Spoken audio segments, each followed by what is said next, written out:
দরবেশ বাবা আমাকে গুহার ভিতরে একা পেয়ে যেভাবে আমার সাথে কাজ করল, গল্পটি সম্পূর্ণ শুনলে আপনাদের মেশিন দিয়ে টপ টপ করে পানি চলে আসবে। আপনারা হাতের কাজ করতে বাধ্য হবেন। তাই হাতের কাজ করার আগে হাতের কাছে অবশ্যই টিস্যু রাখবেন। একদিন আমাকে বাধ্য হয়ে দরবেশ বাবার কাছে যেতে হয়েছিল, কারণ লকডাউনে আমার স্বামীর চাকরি চলে গিয়েছিল এবং আমাদের বাড়ির অবস্থা খুবই খারাপ হয়ে গিয়েছিল। আমার বন্ধু আমাকে বলেছিল যে দরবেশ বাবার কাছে মাথা নত করলে সব সমস্যার সমাধান হয়ে যায়। পরে একদিন আমি দরবেশ বাবার কাছে চলে গেলাম। সেই বাবা পূজার অজুহাতে আমাকে তার গুহার ভিতরে নিয়ে গেল। সেখানে আমার এবং বাবার ছাড়া অন্য কেউ ছিল না। কিছুক্ষণ পরে বাবা গুহার দরজা বন্ধ করে দিলেন। গুহার ভিতরে খুব অন্ধকার ছিল। তারপর হঠাৎ আমার নজর বাবার কালো রঙের সাপের উপর পড়ল। সাপটি দেখে আমি ভয় পেয়ে গেলাম এবং বাঁচার জন্য হাত পা নাড়াতে শুরু করলাম। কিন্তু আমি নিজেকে বাঁচাতে পারলাম না। তারপর বাবাও আমার একা থাকার সুযোগ নিলেন এবং আমার সাথে এমন কিছু ঘটল যে বন্ধুরা, আমার নাম ফারজানা এবং আমার বয়স ২৬ বছর। আমি একজন বিবাহিত মহিলা। আমার পরিবারে আমার স্বামী রাহুল এবং আমার ২ মেয়ে আছে। আমাদের বিয়ে হয়েছিল আয়োজিত বিবাহ। আমাদের বিয়ের ১৫ বছর হয়ে গেছে। এই সময় আমাদের ২ মেয়ে হয়েছে। বড়টির নাম আমরা অনেক ভালোবেসে রোশনী এবং ছোটটির নাম কাজল রেখেছি। আমার স্বামী একটি মধ্যবিত্ত পরিবার থেকে এসেছেন। তিনি একটি বেসরকারি সংস্থায় চাকরি করতেন। কিন্তু সংস্থাটির লকডাউনের সময় তার চাকরি চলে যায়। তারপর আমরা পাঞ্জাব থেকে দিল্লি স্থানান্তর হয়ে গেলাম এবং কাজের সন্ধান করতে লাগলাম। আমার স্বামীকে কোনো কাজই মিলছিল না। তিনি বিভিন্ন অফিসে মুখোমুখি সাক্ষাৎকার দিতে যেতেন।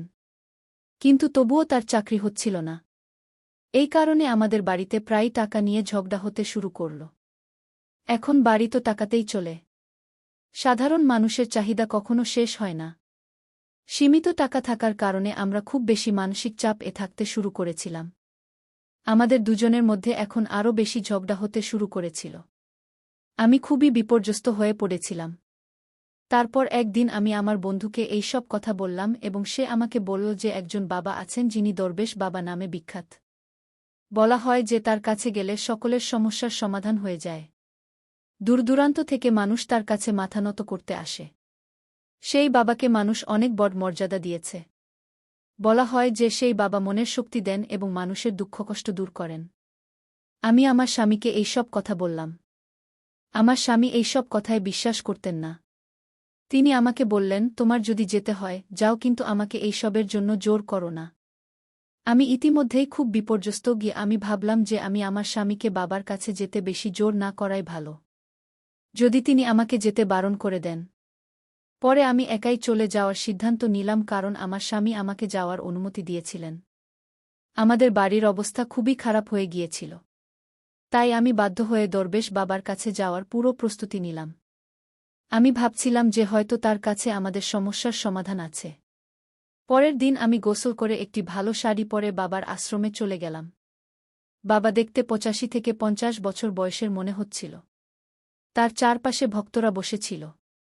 তার ২ পাশে ২টি মেয়ে প্রায় ২৫ বছর বয়সের, সাদা শাড়ি পরা দাঁড়িয়েছিল। বাবা ভগবান এবং শক্তির কথা বলছিলেন। সৎসঙ্গ শেষ হওয়ার পর সবাই একে একে বাবার সাথে দেখা করতে যেতে লাগল। যখন আমি তার কাছে পৌঁছালাম, তিনি হাসলেন এবং আমাকে আশীর্বাদ দিলেন এবং বলতে লাগলেন, মা, তোমার কপালের রেখা দেখে মনে হচ্ছে তুমি গভীর কষ্টে আছ। বলো, কি কষ্ট? বাবাজি তোমার কষ্ট দূর করে দেবেন। কল্যাণ হবে। পরে বাবাজি অন্যদের সাথে দেখা করতে লাগলেন এবং আমাকে অপেক্ষা করতে বললেন।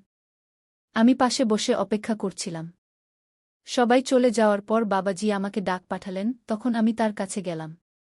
বাবাজির সাথে তার ২ জন সেবিকাও ছিলেন যারা সাদা শাড়ি পরেছিলেন। একজন শিষ্যও ছিলেন যিনি ধুতি পরেছিলেন। বাবাজি আমাকে তার সামনে বসালেন এবং পূজা শুরু করলেন। তার সেবিকা পিছনে দীপ নিয়ে দাঁড়িয়েছিল। বাবাজির চোখ বন্ধ ছিল এবং তিনি তার ঠোঁট নাড়াচ্ছিলেন। মনে হচ্ছিল যেন তিনি মনে মনে কোনো মন্ত্র জপ করছেন। তারপর বাবাজি চোখ খুললেন এবং আমাকে গম্ভীরভাবে দেখে বললেন, যার ভয় ছিল তাই হয়েছে মেয়ে, তোমার জন্মপত্রিকায় দোষ আছে, যার কারণে তোমার পরিবারের উন্নতিতে বাধা আসছে। এর জন্য তোমাকে পূজা করাতে হবে, এর চিকিৎসা করতে হবে। বাবাজির কথা শুনে আমি একটু ঘাবড়ে গেলাম। আমি বাবাজিকে বললাম, বাবাজি, আমি খুবই সমস্যার মধ্যে দিয়ে যাচ্ছি। আপনি কোনো পূজা বা উপায় বলুন। আমি কোনো পূজা করাতে রাজি আছি। পূজায় যত খরচ হবে আপনি আমাকে বলে দিন। আমরা খুবই বিপদে আছি। তাই আমি আপনার কাছে এসেছি। তখন বাবাজি বললেন, কাল তুমি স্নান করে নতুন কাপড় পরে সিঁদুর ছাড়া এবং মঙ্গলসূত্র ছাড়া আশ্রমে চলে আসবে। আমরা কাল থেকে পূজা শুরু করব। মনে রাখবে এই পূজার কথা কাউকে বলো না, না হলে বিঘ্ন ঘটবে। আর বাড়িতেও কাউকে কিছু বলো না যে আমি কোথায় যাচ্ছি। হয়তো আমি বলে দিতাম যে আমি কোথায় যাচ্ছি, তাহলে ভালো হতো। কিন্তু বাবাজি বলেছিলেন যে পূজায় বিঘ্ন ঘটবে। তাই আমি কাউকে কিছু বলিনি। পরে আমি সেখান থেকে বের হয়ে বাড়ি চলে এলাম। সারারাত আমি ঘুমাতে পারিনি। আমি ভাবছিলাম যে আমার কুণ্ডলিতে দোষ আছে। আমার কারণে পুরো বাড়িতে মুসিবত এসেছে এবং এখন আমি এটা ঠিক করব। পরের দিন সকালে আমি আমার স্বামীকে নাস্তা করিয়ে এবং বাচ্চাদের স্কুলে ছেড়ে দিয়ে বাড়ি ফিরে এলাম। আমার স্বামীও নাস্তা করে অফিসে চলে গিয়েছিলেন। আমি বাড়ির সব কাজ শেষ করে তারপর স্নান করতে গেলাম। আমি ভালো করে স্নান করে একটি হলুদ রঙের শাড়ি পরলাম এবং পরে সিঁদুর ছাড়া এবং মঙ্গলসূত্র ছাড়া বাবাজির আশ্রমে চলে গেলাম। আজ আশ্রমে কেউ ছিল না। আমি দেখে ঘাবড়ে গেলাম যে আজ আশ্রম একদম খালি কেন। আমি একা সেখানে ভয় পেতে লাগলাম। আমি একজন শিষ্যকে জিজ্ঞাসা করলাম যে আজ আশ্রম খালি কেন। তখন সেই শিষ্য আমাকে বলল যে গুরুজির শিষ্যদের সবাইকে ফোন করে জানিয়ে দিয়েছে যে আজ আশ্রমে একটি বিশেষ পূজা আছে, যার কারণে বাবাজি আজ কাউকে দেখবেন না।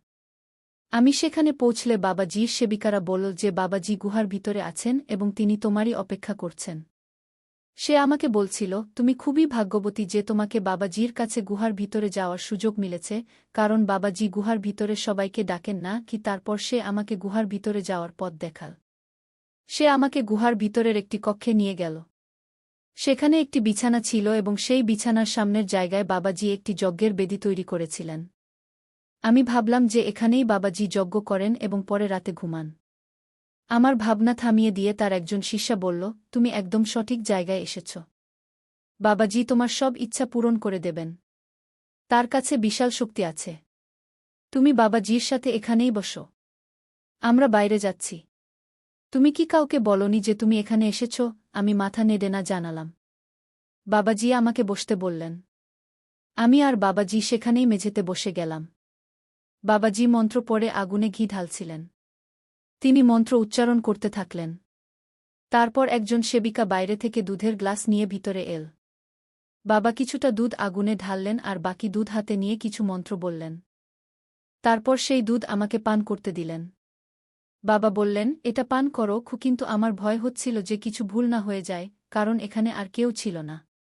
আমি ভয় পাচ্ছিলাম, কিন্তু ভয়ে ভয়ে দুধের গ্লাস হাতে নিলাম এবং একবারেই সব দুধ পান করে ফেললাম। দুধ পান করার পর আমার কিছুটা অদ্ভুত লাগতে শুরু করল।